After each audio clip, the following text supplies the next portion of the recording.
Hello students, कैसे हैं आप सब लोग। उम्मीद करती हूँ सब अच्छे होंगे और स्वस्थ होंगे। मैं Meena Rana ICT virtual class में आपका स्वागत करती हूँ।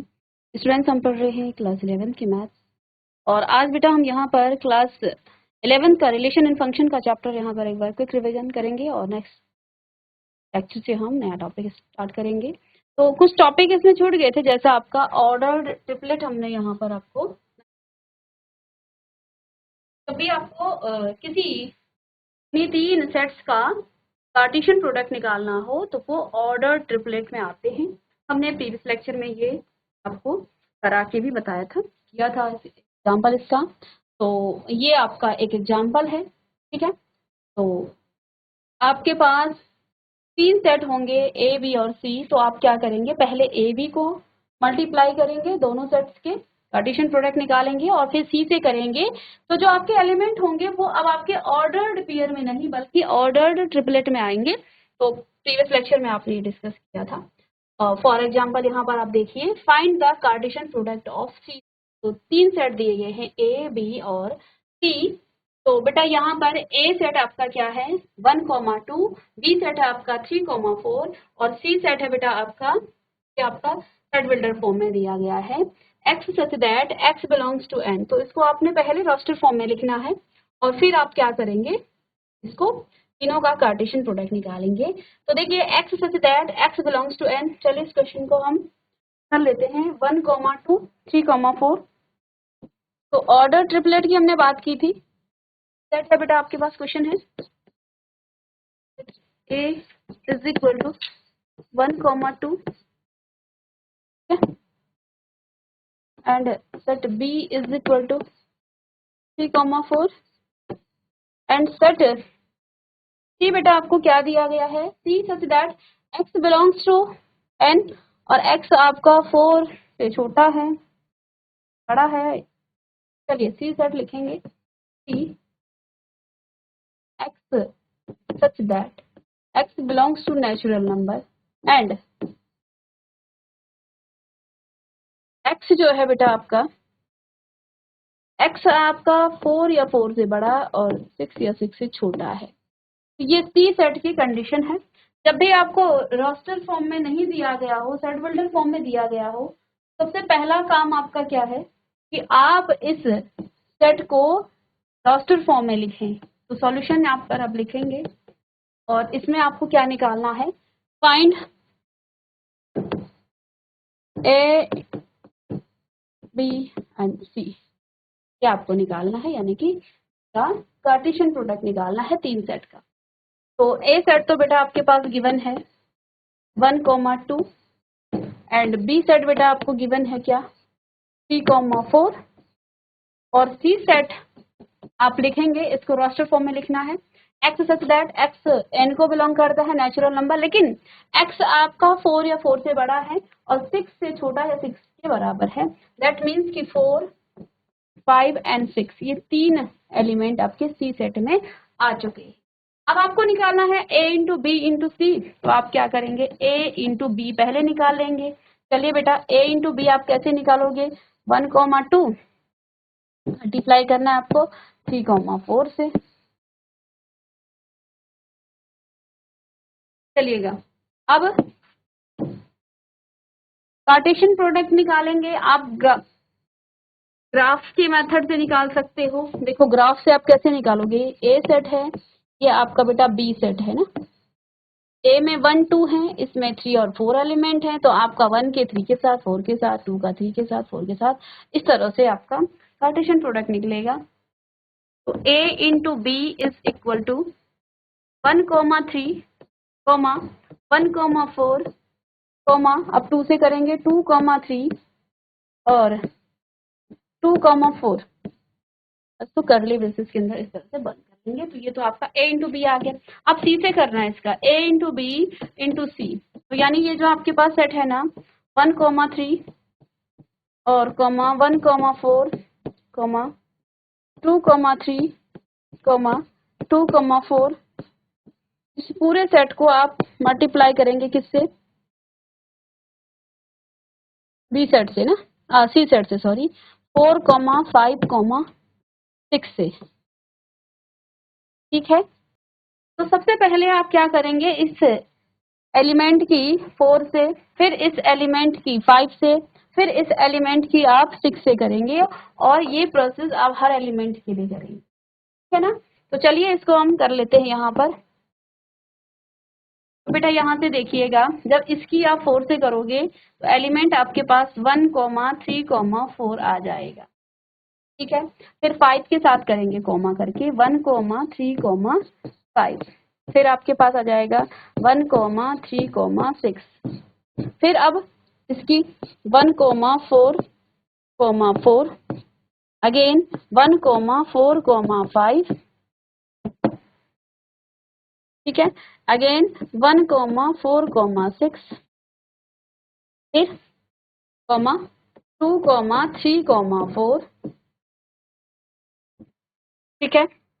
अगेन 2, 3, 5, 2, 3, 6, 2, 4, 4, ठीक है। अगेन कॉमा करके 2, 4, 5, अगेन 2, 4, 6, और ये सभी एलिमेंट आपके यहाँ पर करली ब्रैकेट से बंद हो जाएंगे। तो अब आप देखिएगा, जो पहले एलिमेंट होंगे वो हमेशा सेट ए का होगा, तो इस ऑर्डर ट्रिपलेट में जो दूसरा एलिमेंट होगा वो हमेशा बी सेट का होगा, और जो आपका तीसरा एलिमेंट होगा वो हमेशा सी सेट का होगा, देख लीजिएगा। तो इस तरह से हमें ऑर्डर ट्रिपलेट पर क्वेश्चन करने हैं। तो चलिए आगे बढ़ते हैं।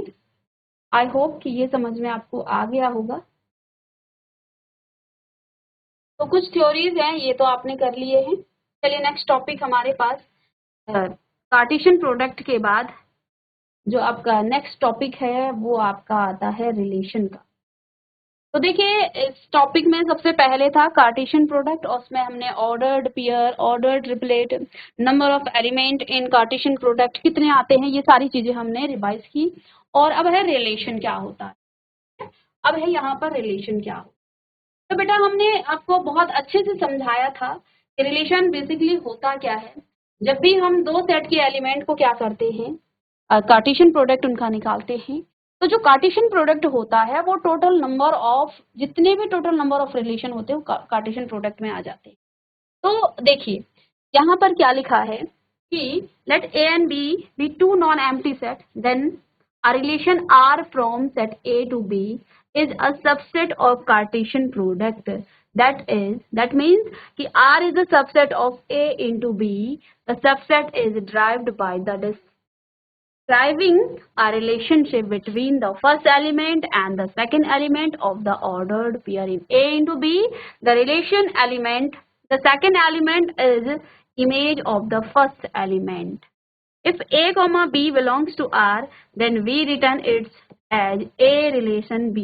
अगर A और B दोनों रिलेशन में हैं, किसी रिलेशन में हैं, तो आप उसे ऐसा भी लिख सकते हैं। क्लास 12th में ये आपको बहुत काम आएगा, वहां पर हम रिलेशन को पढ़ेंगे जब हम रिफ्लेक्सिव, सिमेट्रिक और ट्रांजिटिव रिलेशन, इक्विवेलेंट रिलेशन पढ़ेंगे, इसलिए बहुत इंपॉर्टेंट है। तो जब A और B क्या होते हैं, A कॉमा B किसी रिलेशन को बिलोंग करते हैं, तो उसे आप कुछ ऐसा भी लिख सकते हैं कि ए और बी रिलेशन में है, and we say that A is related to B, और इसको हम क्या कहते हैं, A is related to B.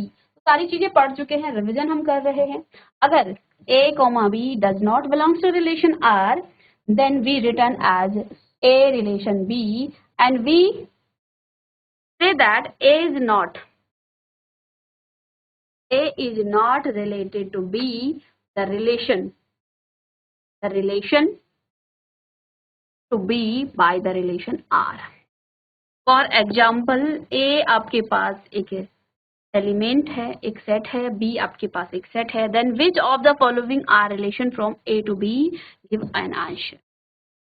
अगर A और B में कुछ इस तरह के एलिमेंट हैं, तो आप क्या कह सकते हैं कि रिलेशन क्या क्या हो सकता है, ठीक है। तो पहला रिलेशन है 1,5, 1,5, 2,7, 2,7, और तीसरा है 3,8। तो क्या ये रिलेशन है, क्या ये रिलेशन है बेटा? हाँ, ये रिलेशन है, क्योंकि यहाँ पर हमने क्या कहा था कि जब आप कार्टेशियन प्रोडक्ट करेंगे ना, कैसे हम इसको रिलेशन बता रहे हैं, मैं यहाँ पर आपको थोड़ा सा इसको डिस्कस कर लेते हैं कि इसको हमने रिलेशन कैसे बताया है। ने पूछा कि अगर सेट ए में ये रिलेशन, ये क्या है, सेट ए में ये इतने एलिमेंट है, सेट बी में इतने एलिमेंट है, तो बेटा सबसे पहले तो आप ए इंटू बी निकालोगे ना, ए इंटू बी निकालोगे।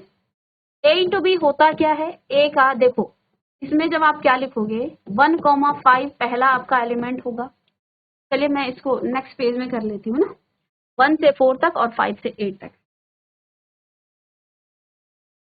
बेटा ए सेट में 1, 2, 3 एंड 4 एलिमेंट है ना, और बी सेट में कितने हैं 5, 6, 7 एंड 8 एलिमेंट हैं। ये बी सेट है। तो सबसे पहले तो आप हमने कहा कि एक रिलेशन क्या है, is a subset of A into B.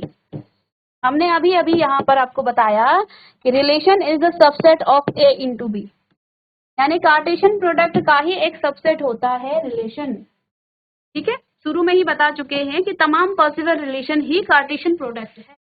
तो A is R is the subset of A into B, that means दो सेट के कार्टेशियन प्रोडक्ट को ही निकालने पहले। ए इंटू बी जब आप निकालोगे बेटा, तो 1 का रिलेशन 5 के साथ आप लोगे, 1,6 आप लोगे, एंड 1,7 आप लोगे, कॉमा करके 1,8 आप लोगे। फिर दूसरा एलिमेंट 2,5 हो जाएगा, कॉमा 2,6 हो जाएगा, 2,7 हो जाएगा, 2,8 हो जाएगा। ठीक है, एंड 2,8 तो था लास्ट। अब 3 से करेंगे, 3,5, फिर 3,6, 3,7 एंड 3,8, नेक्स्ट 4,5, 4,6, 4,7 एंड 4,8। तो ये सभी एलिमेंट इस ए इंटू बी में आएंगे। अब बेटा यहाँ पर रिलेशन क्या क्या दिया गया है, R1 रिलेशन क्या है, 1,5, 2,7, 3,8। R1 है 1,5, 2,7 और 3,8, ये आपका R1। अब आपको ये बताना है क्या ये रिलेशन है R1, क्या ये रिलेशन R1 है। तो कब होगा ये रिलेशन, जब ये कार्टेशियन प्रोडक्ट का सबसेट होगा। When R1 is the subset of A into B, then we can say that कि R1 is the relation of क्या R, तो तब ये एक रिलेशन होगा।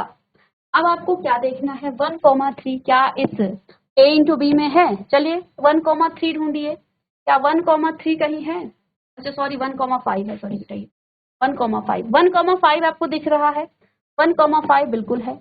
2,7 देखिए, 2,7 भी है इसमें, हाँ है।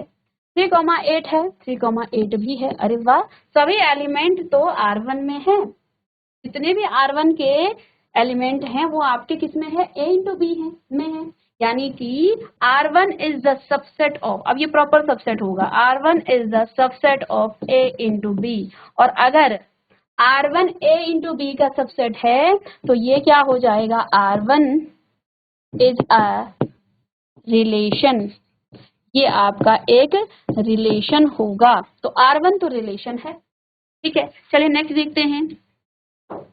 R2 क्या है, 6,2, 3,7 और 4,7, यहीं पर देखते हैं 6, 2, 3, 7। R2 है बेटा आपके पास 6,2, एक बार फिर से देखते हैं 3, 7, 4, 7 ना।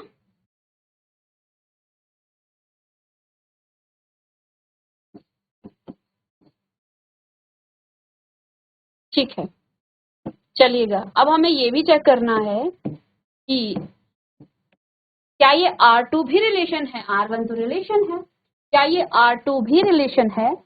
अगर रिलेशन है तो इसको सबसेट, इसके जो एलिमेंट है वो कार्टेशियन प्रोडक्ट के अंदर आने चाहिए। चलिए स्टूडेंट्स, यहाँ पर हम इस R2 रिलेशन को नीचे लिख लेते हैं। अभी रिलेशन हमने तो नहीं किया है, बट क्या आपके पास सेकंड है?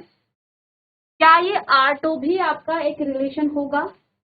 क्या ये R2 भी आपका, चलिए देखते हैं। पहला एलिमेंट है 6,2। क्या आपको कहीं 6,2 दिख रहा है? सबसे पहली बात, जब हम दो सेट्स के एलिमेंट को क्या करते हैं, उनका कार्टेशियन प्रोडक्ट निकालते हैं, तो हमने ये कहा था कि जो पहला एलिमेंट होगा वो पहले सेट का होगा, दूसरा एलिमेंट दूसरे सेट का होगा। तो हमें ये तो पता है कि 6 तो बी सेट का एलिमेंट है, तो यानी कि ये एलिमेंट इसके कार्टेशियन प्रोडक्ट में नहीं आ सकता है, तो ये तो आपके नहीं होगा। 3,7 होगा, पर क्या फर्क पड़ता है, 4,7 भी होगा है, लेकिन यहाँ ये एलिमेंट नहीं है। तो आप क्या लिखेंगे? क्या लिखेंगे आप कि R2 is not a subset of A into B। ये इसका सबसेट नहीं है, इसलिए R2 is not a relation. R2 is not a relation, ये आपका एक रिलेशन नहीं होगा। R2 is not a relation, आपका रिलेशन नहीं है। स्टूडेंट चलिए नोट करेंगे।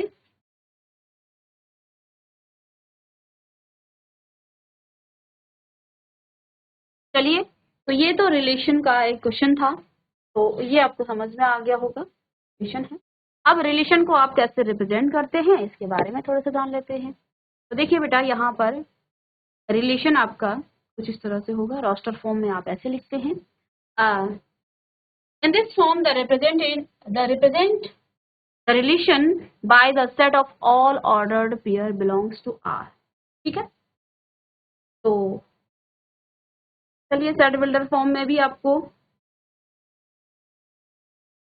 तो देखिए यहाँ पर आप कैसे लिखेंगे।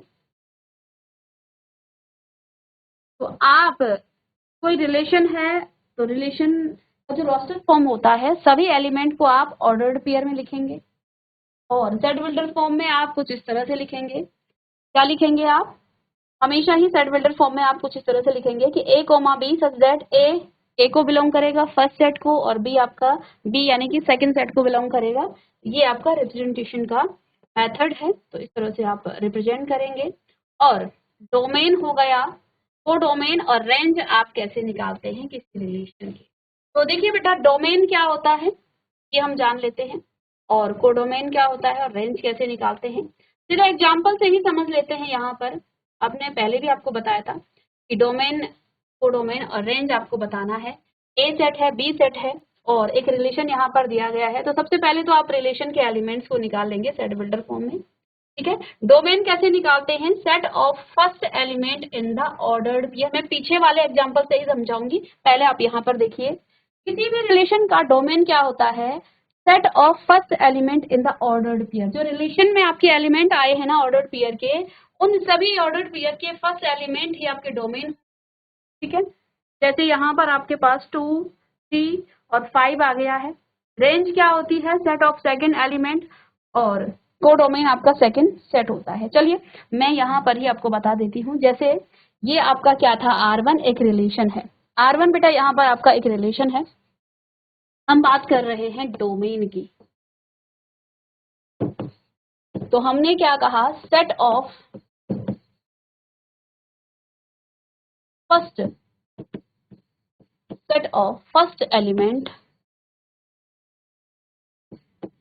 इन ऑर्डर्ड पेयर। किसके order pair? Of relation R. R के पहले एलिमेंट, ऑर्डर्ड पेयर के पहले एलिमेंट, यानी कि डोमेन को आप डी से दिखाते हो तो क्या आ जाएगा, 1,2,3। तो बेटा ये तो आपका डोमेन हो गया।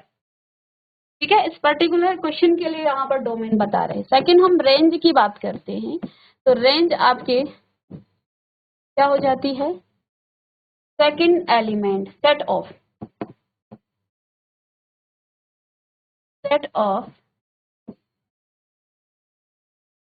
Second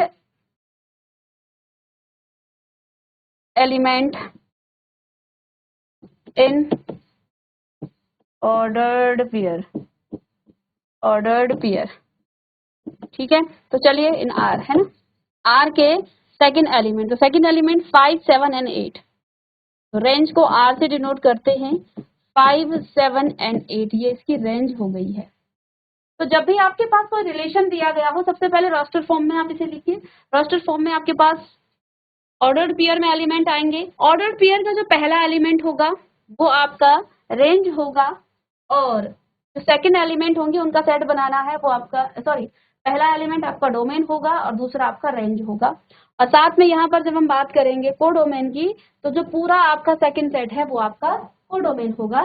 for example suppose that आपके पास R3 एक रिलेशन है और उसके एलिमेंट बेटा कुछ इस तरह से है 1,4 है ना, और 2,6, फिर 3,8, कुछ इस तरह से आपके पास रिलेशन में एलिमेंट है और आपको निकालना है इसका डोमेन। तो अभी अभी हमने क्या कहा, डोमेन क्या होता है, set of first element in ordered pair. Ordered pair के पहले एलिमेंट का सेट बनाना है, दैट मीन्स 1, 2 एंड 3, 1, 2, 3, यही आपका डोमेन होगा।